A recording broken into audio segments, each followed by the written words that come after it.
Qué bueno estar conectados por este medio, hermanos de la Iglesia Gran Comisión de Valle de Ángel y cada uno de aquellos invitados que están hoy con nosotros en esta reunión general de iglesia. Ya estamos en el mes de diciembre de 2021, es una época muy esperada, la disfrutamos mucho, muchos eventos, muchos tiempos en familia y ante todo el recuerdo de el gran regalo de salvación que nuestro Señor Jesucristo nos dio al morir en la cruz por cada uno de nosotros.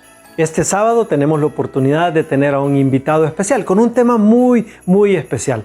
Venimos saliendo de las elecciones en nuestro país hace apenas unos 5 o 6 días y hemos escuchado a algunas personas alegres, a otros los hemos escuchado un tanto tristes, otros preocupados, otros con algo de incertidumbre y otros como que no les preocupa nada. Yo creo que este tema que vamos a escuchar este sábado va a ser de gran ayuda para nuestras vidas. Así que queremos darle la bienvenida a nuestro pastor Gustavo Cepeda. Él es uno de los pastores de la Iglesia Gran Comisión de Tegucigalpa, quien el miércoles anterior estuvo compartiendo acerca de cómo en épocas como estas, después de un tiempo de elecciones, después de estar pues ya pensando en si perdimos o en si ganamos o algo por el estilo, podemos venir y buscar a Dios de una manera muy especial. Así que yo le animo a que usted prepare su corazón, se ponga en modo enseñable, si es posible agarre un lápiz, un papel y disfrute este tiempo, esta conferencia en la voz de nuestro pastor Gustavo Cepeda. Gracias por acompañarnos hoy, esperamos que sea de mucha bendición para su vida este tiempo.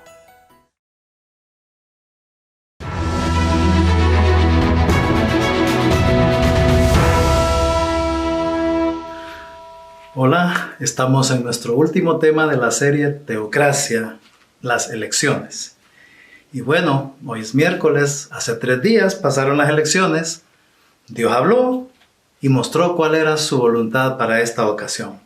Como hemos estado recalcando durante todas las semanas, todos los temas en esta serie, Dios es soberano en su voluntad y está muy por encima de cualquier método para escoger gobernantes.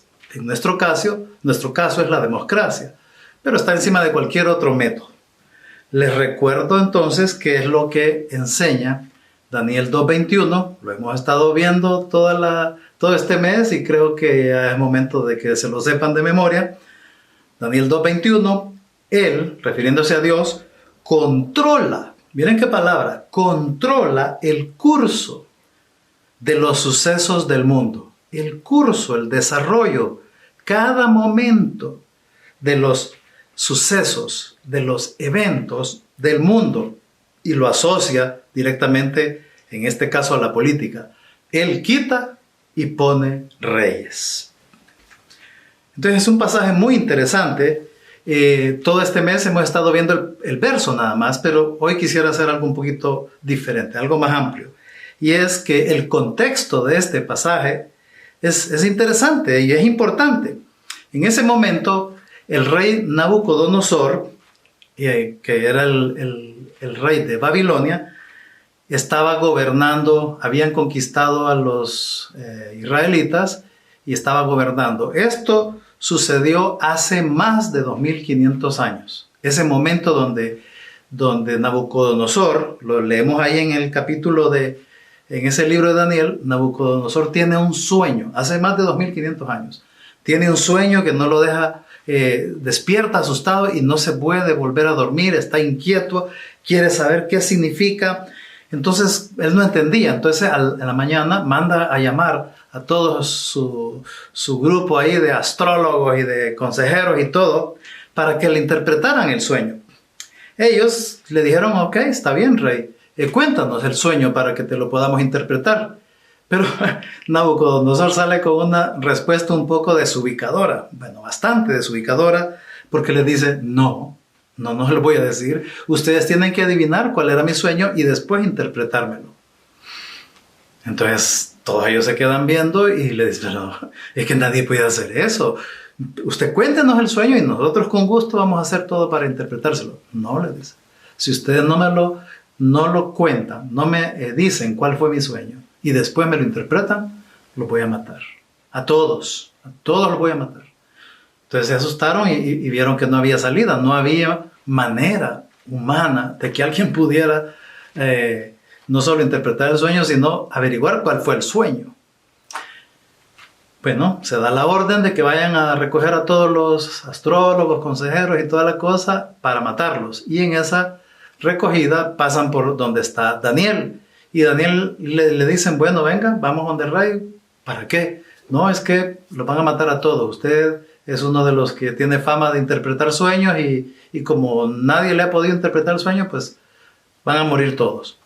Entonces Daniel queda ahí. Entonces va donde el rey y le dice, ¿qué pasó? Ya le dice el rey, ¿no? Es que... Entonces le dice, Daniel, deme un poquito de tiempo, yo lo voy a hacer. Pues le dice, y se fue Daniel a orar, a pedirle dirección a Dios, y ¿cómo se llama? Fue en esos momentos de oración cuando Dios le revela a Daniel ese pasaje. Ese es el contexto.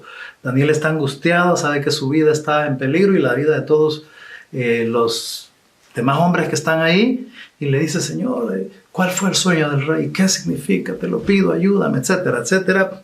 Y entonces viene Dios y le revela lo siguiente, que Él controla el curso de los eventos del mundo, que Él pone y quita reyes.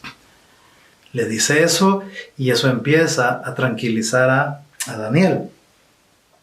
Entonces de ahí, bueno, Daniel va donde Nabucodonosor, le cuenta, usted soñó esto y esto, y ese sueño significa lo siguiente. Y es un sueño bien interesante para nosotros, porque es un sueño en donde Dios le revela datos a Daniel por medio del sueño de Nabucodonosor, datos que abarcan desde ese tiempo de Nabucodonosor hasta la segunda venida de Cristo. Todo este lapso de más de 2500 años están contenidos en ese sueño. Entonces, por eso es que este pasaje de Daniel 2:21 no es un pasaje que no, eso era para aquellos tiempos. No era para aquellos tiempos.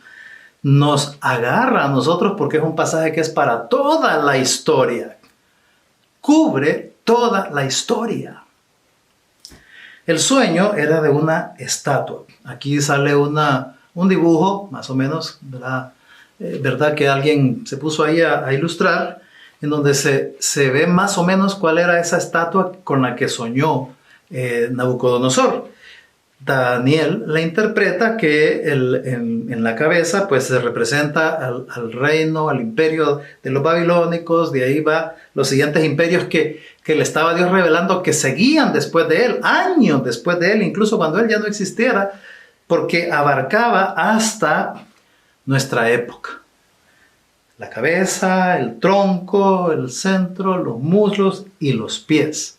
Y al final de ese sueño venía una roca y pegaba en la base, en los pies, y toda la estatua se venía al suelo y se hacía pedazos por esa roca que bajó del cielo. Interpreta Daniel y posteriormente cada uno de esos gobiernos que vinieron posteriores a Nabucodonosor, todos esos imperios a nivel mundial, pero lo interesante es que abarca el último.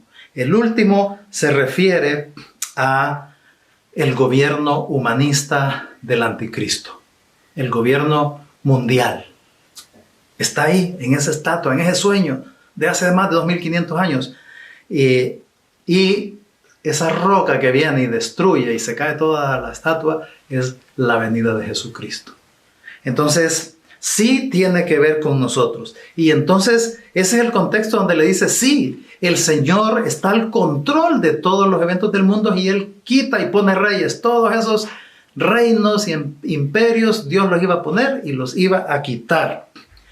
Entonces, si Él está revelando y está aplicando ese pasaje a todos los reinos y gobiernos de la historia, ¿no creen ustedes que Dios gobierna y gobernó todos los eventos y momentos y sucesos de nuestras elecciones? ¿No lo creen? Claro que sí. ¿Gobierna el mundo? No va a gobernar unas elecciones de un país pequeño como el nuestro. Eso pasó hace 3 días. Eso exactamente es lo que pasó hace 3 días, es lo que les he estado diciendo todo este mes, todos estos miércoles. Nosotros solamente votamos, pero el que eligió fue Dios. Él quitó los reyes y puso otro. Otra en este caso. Cada uno de nosotros, así, cada uno de nosotros tenía libertad para poner su voto, para dar su voto. Ahora, si lo íbamos a hacer en oración, confiando en Él, tomando en consideración su palabra o no, esa era decisión nuestra también. Esa era la libertad que todos teníamos.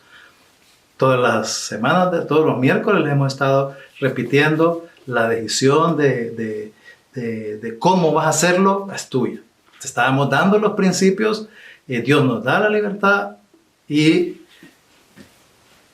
o lo íbamos a hacer confiando en el Señor y en oración, o simplemente igual que cualquier otro que no es cristiano. Esas eran las opciones. Entonces, por eso fue que dijimos que ese momento cuando estábamos echando nuestro voto, en realidad era un examen de nuestra confianza en Dios. Era un examen. Cuando estabas llenándolo y después depositándolo, estabas bajo examen delante de Dios. Tú y yo estábamos en eso. Ahora, nuestra reacción a los resultados de esas elecciones también son un examen de nuestra relación con Él. Cuando depositamos el voto, un examen a nuestra confianza en Él.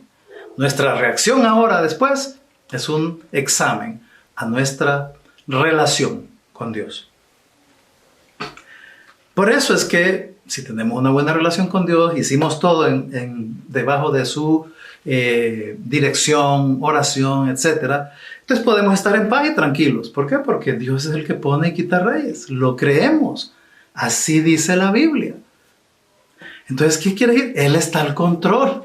Él está al control de todo lo que ha pasado. Él quitó al gobernante anterior y aquí dice que con toda seguridad él y toda su gente van a darle cuentas a Dios. Entonces, tranquilos nosotros. Ellos le van a dar cuentas a Dios. Ahora, lo importante es creer eso. Lo que dice la Biblia, que lo quitó Dios. No, que el pueblo, que no, fue Dios. Fue Dios. Es que el pueblo, sí. Ese es un efecto, no la causa. La causa fue Dios. Dios lo quitó. Y también Él ha decidido poner a la señora Xiomara Castro. Él la pone. Entonces, como les decíamos, Dios no hace eso pensando en Honduras, en nosotros, los hondureños. Él hace eso pensando primero en sus planes, en su causa, en su iglesia, en sus hijos, no tanto en nuestro país. Porque para Dios primero lo primero. Entonces, Dios la puso y en determinado momento ella también va a dar cuentas a Dios de todo lo que ella haga durante su gobierno. Esa es la razón para poder estar tranquilos y confiados en Dios. Lo repito, Él controla el curso de los eventos. Él controla por dónde se van a ir desenvolviendo los eventos. ¿Ya lo crees? Esa es la pregunta. ¿Ya lo crees o todavía no? Ahora, ¿qué nos dice todo esto? Sencillo, que Dios tiene un plan. Eso es lo que nos está diciendo Daniel. Y el sueño de Nabucodonosor. Dios tiene un plan y lo va a cumplir. Cuando le reveló el plan a Nabucodonosor, hace más de 2500 años, le reveló cosas de años posteriores. Y todo lo que se reveló posterior a Nabucodonosor se ha cumplido. Y solo falta ese último segmento de la estatua y la caída de esa roca a los pies. Pero se va a cumplir. Entonces, recuerda que el contexto es el fin, el contexto de ese sueño es el fin de la historia de los gobernantes humanos. Cuando termine la tribulación, no va a volver a haber un gobernante humano en la tierra. No va a volver a haber.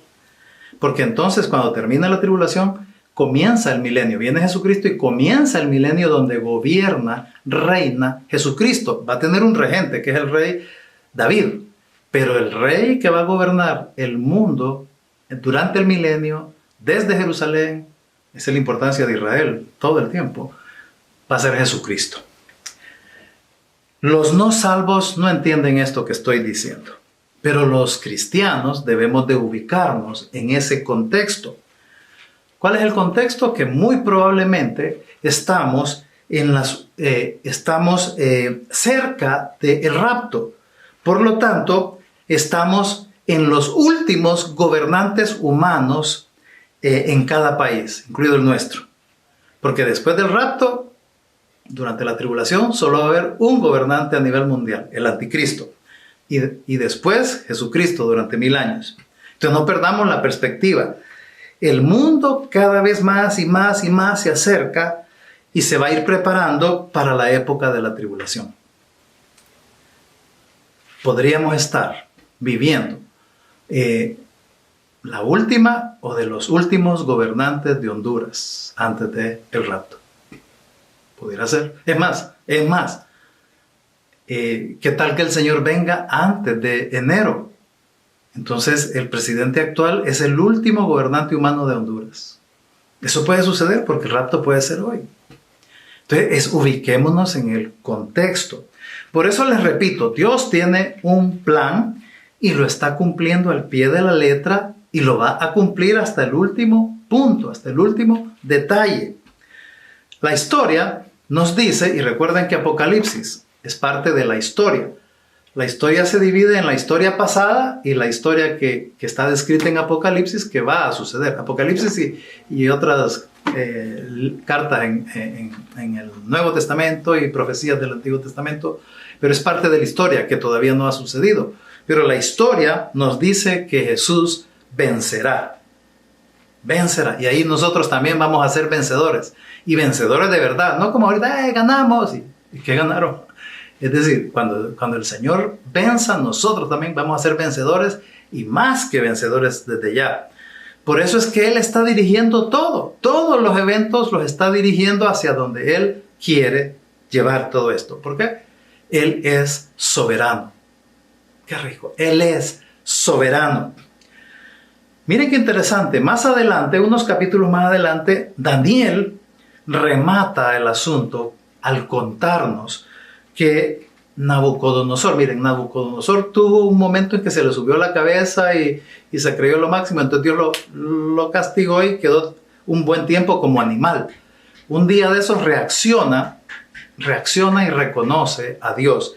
Y ese momento cuando Nabucodonosor reacciona, Daniel nos lo cuenta y dice acerca de la teocracia. Miren lo que dijo Nabucodonosor acerca de la teocracia. Daniel 4:35. Todos los habitantes de la tierra son considerados como nada, y Él hace según su voluntad en el ejército del cielo y en los habitantes de la tierra. Y no hay quien detenga su mano y le diga, ¡hey, ¿qué haces? Eso es lo que está diciendo Nabucodonosor. No hay nadie, no hay un ser humano que detenga la mano de Dios y le diga, ¡hey, qué estás haciendo! ¿Qué haces? Siempre que Dios pone un gobernante, van a haber grupos a favor y en contra. Y al pasar el tiempo, cambia de repente la situación y ahora el partido que está gobernando pasa abajo y el que estaba abajo pasa arriba. Y otra vuelta, grupos en contra y grupos a favor, ¿verdad? Depende en qué lugar, en qué momento están ahí ellos. Y siempre hay los que no entienden. No entienden qué está pasando y le reclaman a Dios. ¿Y por qué permitiste esto, Señor? Eso es lo que está diciendo Nabucodonosor. ¿Y quién se puede poner a agarrarle la mano y decirle, hey, ¿qué estás haciendo? ¿Ustedes creen que un cristiano que conoce a Dios, que tiene una buena relación con Dios, le va a decir a Dios, ¿qué estás haciendo? Como reclamo. ¿Ustedes creen que un buen cristiano lo haría? No hagas eso. No vayas a hacer eso. No le digas, pero Dios, ¿qué pasó? ¿Por qué lo hiciste? No lo hagas. Decí, el Señor quita y pone reyes. Amén, hágase tu voluntad. Disfrutamos que tú estás al control. Tampoco es el otro extremo de te felicitamos, Dios, porque hiciste lo que nosotros queríamos, pusiste a que nosotros... No, no es así. Tampoco es irse al otro extremo.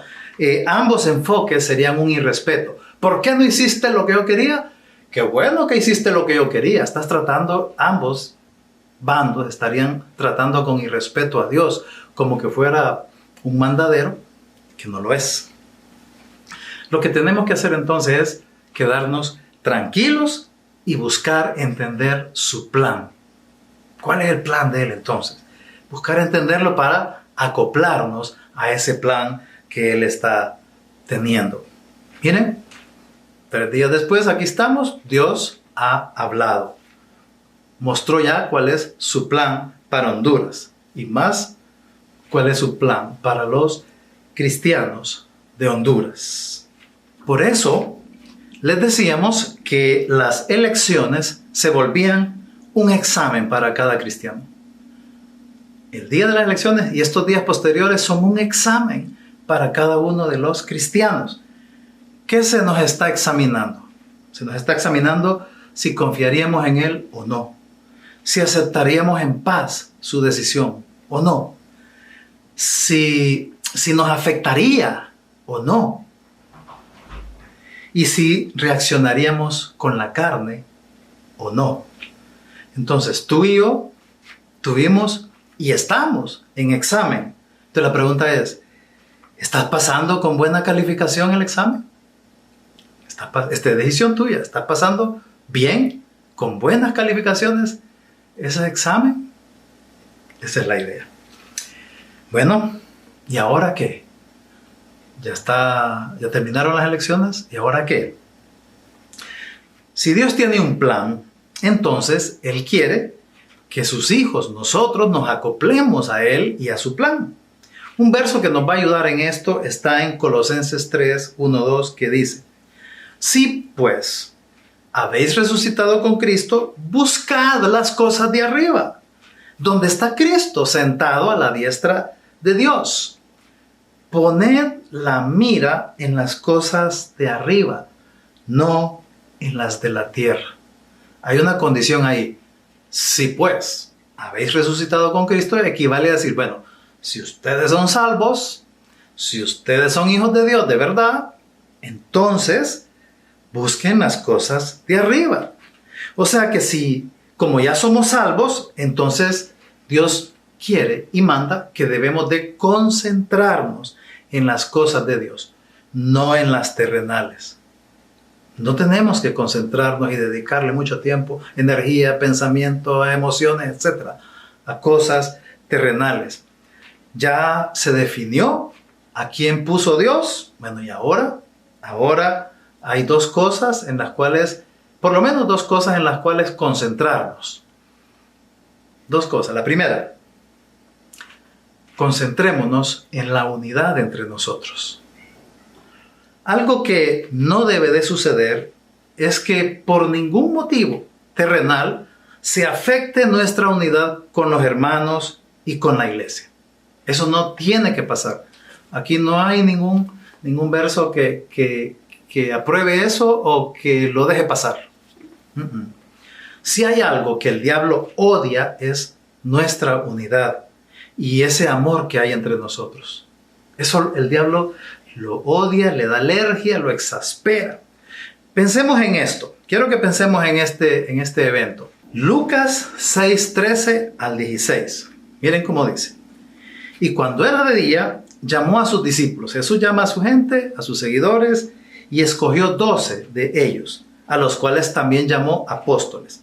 A Simón, a quien llamó también Pedro, a Andrés, su hermano de Pedro, a Jacobo y Juan, Felipe y Bartolomeo, Mateo, Tomás, Jacobo, hijo de Alfeo, Simón, llamado Celote, Judas, hermano de Jacobo, y Judas Iscariote, el que llegó a ser el traidor.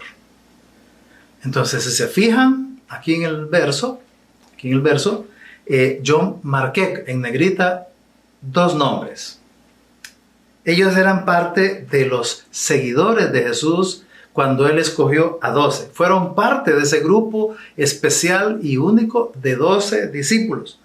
Lo interesante de esta información, y muy apropiado para esta época que estamos viviendo, es el dato siguiente.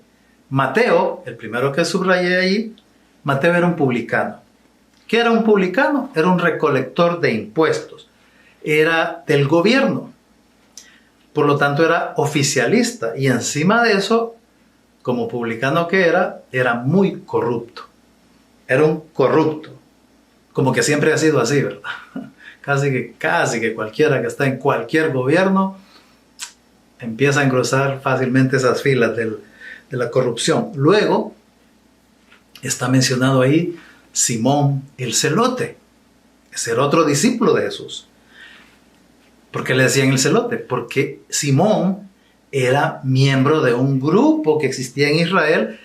Era un grupo radical, político, que se caracterizaba por su oposición a los romanos y al gobierno. Entonces, incluso algunos de ellos hasta guerrilleros eran. Ellos, los celotes, odiaban al gobierno y por lo tanto Simón, que era uno de los celotes, odiaba al gobierno y a todos los de ese grupo. Los publicanos, por el otro lado, como parte del gobierno, también les incomodaba, le caían mal los celotes, eran enemigos. Qué interesante, ¿verdad? Porque Jesús los llamó a ambos. Llamó a uno del gobierno y llamó a uno de la oposición, a un radical y a un corrupto. ¿Se imaginan qué pudo haber pasado en ese grupo con esa combinación? Si hubiera sido parte de alguno de los otros 10, hubiera dicho, a ver, y está llamando a los discípulos y llama a Mateo. A Mateo. Bueno. Y ahí llama a Simón el Celote. Y me imagino a los otros discípulos, uy, aquí ya se va a armar, aquí la cosa ya va a poner tenso en este grupo. Que es que Jesús no sabía quién estaba llamando. Pero ¿saben qué?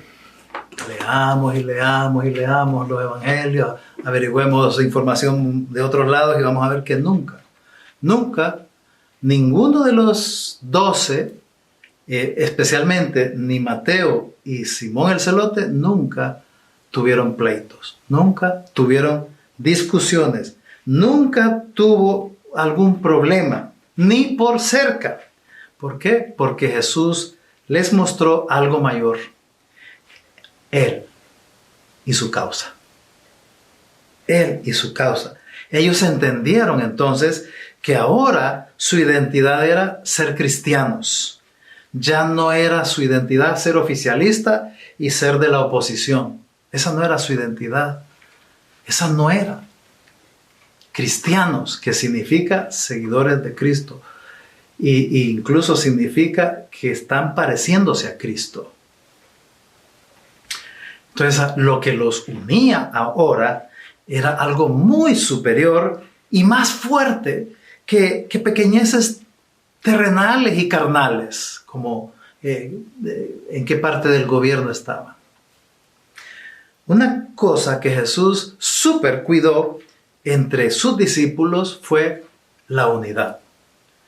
Ellos oyeron, los 12, y recordemos ahí Mateo y a Simón, oyeron que un día Jesús dijo, le estaba diciendo a otra gente, ningún reino, ninguna ciudad, ninguna familia dividida contra sí mismo sobrevivirá, no puede permanecer. Ninguna ciudad, ningún reino, ninguna iglesia, ningún grupo, ninguna familia puede sobrevivir cuando hay esa división contra sí mismos. Mateo 12:25. Y unas horas antes de morir y de ser arrestado y de morir, oyeron a Jesús allá en el monte Getsemaní cómo oró largamente por la unidad de ellos. Oyeron a Jesús diciéndole, Padre, te pido por la unidad de ellos, que sean uno, así como nosotros somos uno. Así quiero que ellos sean uno. Estaba rogando, suplicando por nuestra unidad. Entonces eso significa que ellos al oír todo eso se dieron cuenta. Ellos sabían que la unidad entre ellos era muy importante para el plan de Dios. Y el diablo también lo sabe. El diablo también lo sabe, que nuestra unidad, la unidad entre los cristianos, es muy importante para el plan de Dios, para el corazón de Dios. Entonces, por eso mismo no podemos darle más importancia a cosas terrenales como el deporte, la política, que a algo tan valioso como nuestra unidad. Que por cuestiones de fútbol o de política empecemos a tirarle indirectas o irrespeto o insultos o bromas de mal gusto o memes o esto o lo otro y alejamiento y discusión por cosas secundarias a costa de nuestra unidad. Quiere decir que estaríamos valorando muy diferente a como Jesús valora nuestra unidad y estaríamos dándole más valor al deporte o a la política, cosas terrenales. El diablo lo sabe. Entonces, nuestra unidad es muy valiosa. Recordemos, Jesús tuvo que pagar un precio muy, muy alto, indescriptible. Y con eso que Él pagó por vos y por mí, nos unió para siempre. Somos su novia. Vamos a pasar la eternidad con Él, juntos, tú y yo. Entonces, si por fútbol o política ofendimos o nos alejamos unos de otros, un día, cuando lleguemos al cielo, en el rapto o cuando muramos, al primer segundo, no a los 2 segundos de estar en el cielo, al tener 1 segundo en el cielo, nos va a dar vergüenza. Nos va a dar vergüenza habernos peleado o distanciado o discutido con hermanos por cosas banales y secundarias, sabiendo, y en ese momento nuestra mente va a estar al 100% en perfección, vamos a saber que por cosas secundarias nos peleamos sabiendo que Él nos unió y que para siempre vamos a estar juntos. Se lo quiero comparar con algo. Una vez un hermano me contó que hace varios años hasta ayunó, le oraba a Dios y hasta ayunó un día pidiéndole a Dios que su equipo de fútbol ganara un X partido. Ahora, al pasar varios años y al haber él crecido en madurez y acordarse de ese momento, le da vergüenza, hasta le da pena contarlo, que él ayunó porque su equipo de fútbol ganara un partido. En aquel momento lo miraba como normal, importante, bueno, pero varios años después dice, ay no, qué barbaridad, yo ayunando por ese tipo de cosas, qué pena. Bueno, a eso me refería, que si ese tipo de cosas de pensar, y a todos nos ha pasado que, ay, y yo me acuerdo cuando era nuevo que hice esto, ay no, qué pena. A todos nos pasan cosas similares. Y si estando acá en la tierra, al pasar el tiempo, nos da pena ese tipo de cosas, imagínense ya en el cielo, cuando tengamos nuestra mente perfecta. Vamos a analizar cositas como esas. Que yo les tiraba una cuestión a que era del otro equipo, me burlaba de él, o les tiraba insultos, o a los del otro partido político. Vamos a dar cuenta de eso. ¿Y por todo por qué? ¿Por qué le tiro esas chinitas por fútbol o por política? ¿Saben por qué? Por estarle haciendo el juego a nuestro ex padre, el diablo. Por hacerle el juego a él. Varios años después, Pablo, aquí en la Biblia, nos cuenta que se encontró que una iglesia muy inmadura tenía un error. ¿Cuál error? El partidismo. El partidismo es un gran error en la iglesia. Miren esto, 1 Corintios 1, del 10 al 13. Dice Pablo, les ruego por la autoridad de nuestro Señor Jesucristo, basado en la autoridad de Jesús, les ruego que vivan en armonía los unos con los otros, que no haya divisiones en la iglesia. Porque, dice, cada uno de ustedes, unos andan diciendo por ahí, yo soy de Pablo, pues yo de Apolos, y yo soy de Pedro, pues yo soy de Cristo. Y dice Pablo, ¿acaso fue Pablo crucificado por ustedes? Y subrayé ahí y puse en negrita la palabra soy, porque ellos estaban cayendo en un sentido de pertenencia partidista. Yo soy de Pablo. Yo soy de Pedro. Solo quitemos esos nombres y pongamos candidatos políticos o partidos políticos. Yo soy de tal partido. Yo soy de tal equipo de fútbol. Fue crucificado el Barcelona, el Real Madrid, Cristiano, Messi, por ustedes. Fue interesante porque ellos habían formado partidos ahí en la iglesia y estaban usando ese yo soy de fulano de tal. A Pablo le molestó. No somos de ningún partido, no somos de ninguna persona. Por eso fue que Pablo les preguntó, ¿acaso yo fui crucificado por ustedes? Entonces es lo mismo. ¿Acaso ese partido, ese candidato político murió en la cruz para salvarte? ¿Acaso fue eso lo que pasó? Porque Jesús sí lo hizo. Y ahí en la cruz nos compró para Él, solo para Él, en exclusiva, solo para Él, por la eternidad.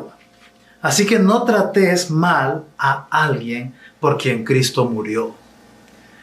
No trates mal a aquel con quien Cristo te unió para siempre. No lo hagas. No vale la pena. A veces criticamos hermanos, criticamos la iglesia. Allí donde el Señor nos mostró la salvación. Ahí donde todos hemos recibido ayuda, hemos recibido guía, enseñanzas, recibimos buenas amistades, algunos hasta cónyuge hemos obtenido en la iglesia, o otros han tenido el rescate de su matrimonio ahí en la iglesia. Hemos recibido tantas cosas valiosas en esa iglesia y en esos hermanos a los que criticamos y nos molestamos y nos alejamos por fútbol, política. ¿Qué vale más? ¿Qué vale más? ¿Quién te ha dado más? ¿El Señor? ¿La iglesia? ¿O el equipo de fútbol? ¿O el partido político? ¿Quién te ha dado más a tu vida? Entonces, ahora que ya pasaron las elecciones y mientras más nos acercamos al rapto, concentrémonos en nuestra unidad. Sigamos creciendo juntos. Sigamos el amor entre nosotros. Así dice la Biblia. Él nos manda. Acuérdense, es un mandato. Ámense unos a otros, así como yo los he amado. De esa manera, como yo los amo a ustedes, así, exactamente igual, quiero que ustedes se amen entre ustedes. Juan 13:34. Segunda cosa en la que nos tenemos que concentrar ahora, en nuestra misión.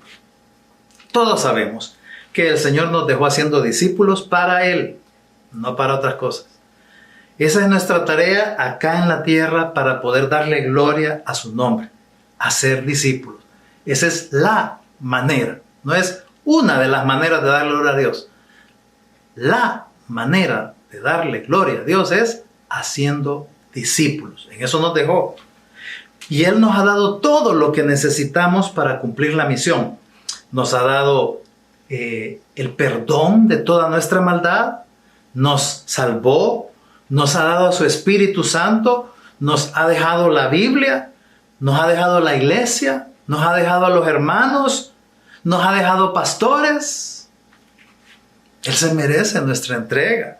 Él se merece que nos concentremos en esta misión, en la misión de Él, ir y hacer discípulos juntos. Juntos. Entonces, cuando vemos el mundo y las noticias, de verdad que vemos que el diablo tiene un sentido de urgencia. Es fácil percibirlo. Y lo dice. Apocalipsis 12:12 dice, porque el diablo ha descendido a ustedes con gran ira, sabiendo que tiene poco tiempo. El diablo sabe que le queda poco tiempo.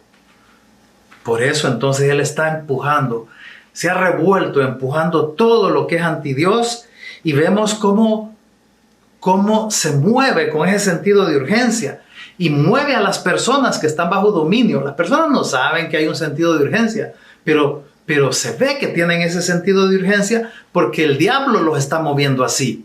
Por todos lados en el mundo lo vemos. Y nosotros tenemos ese sentido de urgencia. Sabemos, porque la Biblia lo dice, que ustedes y yo también nos queda poco tiempo antes de que nos vayamos en el rapto. Nos queda poco tiempo, cada día menos. Ahora, lo sabemos. La pregunta es, ¿lo crees?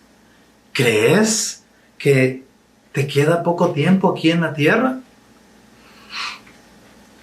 Se refleja en nuestra manera de vivir. Ahí es donde se echa de ver si lo creemos o no. Ya pasaron las elecciones, hace 3 días. ¿Qué hacemos entonces? Ahora, con más fuerza y pasión que nunca, vamos a hacer discípulos. Juntos. Vamos y hagamos discípulos. Como dijimos en la serie anterior de Apocalipsis en tiempo real, este tiempo actual es la oportunidad de que el mundo vea la mejor versión de cristiano que puedas llegar a ser. Es el chance de que tus amigos, tu familia, tus desconocidos, tus compañeros vean la mejor versión de cristiano que puedes llegar a ser. Solo sucede, eso solo sucede con una buena relación a solas con Él y con su iglesia. No hay otra manera en que eso pueda suceder. Entonces tengamos ese sentido de urgencia que tenían los hermanos de la iglesia primitiva, los hermanos de la iglesia del Nuevo Testamento. Al día siguiente de las elecciones, el lunes, no fue casualidad que el salmo del día era el Salmo 93. Y en el verso 1, despertamos, el Señor recordándonos lo siguiente: el Señor es Rey. En otra versión dice, Jehová reina. Eso es la teocracia. Lo que nos recordó el lunes, después de las elecciones, el Señor nos lo recordó con el Salmo 93, desde el primer verso. Jehová reina, el Señor es el Rey. Eso es teocracia. El Señor nos está diciendo, no se te olvide, ubícate, no se te olvide. Él es el Rey y su reino, lo dijo Él, su reino no es de este mundo. Vivamos como súbditos solamente de Él, unidos en amor y apasionados por su causa. Vamos a orar. Gracias, Señor. Gracias por cada uno de los hermanos y hermanas, porque tú nos has unido para siempre, por medio de tu sangre, por medio de tu sacrificio en la cruz. Y encima de eso nos juntaste en esta iglesia. Tú querías que estuviéramos juntos para que juntos fuéramos a cumplir la misión de hacer grande tu nombre, haciendo discípulos. Es para tu gloria, Dios. El tiempo que nos queda cada día es menos. Nuestro corazón fue comprado para una causa, para una persona, para ti. Señor, que cada día podamos aprender a cuidar nuestra unidad y a entregarnos juntos para hacer discípulos. Gracias, Señor. Gracias porque tú pones y quitas reyes y estás al control. Gracias por las nuevas autoridades, por la presidente, doña Xiomara Castro, bendícela, ayúdala, Señor, dale toda la sabiduría y la dirección que ella ocupa y que, Señor, nosotros también oremos por ella como lo hemos hecho con otros presidentes. Es para tu gloria, Dios. En el nombre de Jesús. Amén y amén. Que el Señor les bendiga. Maranata, el Señor ya viene. Que Dios les bendiga.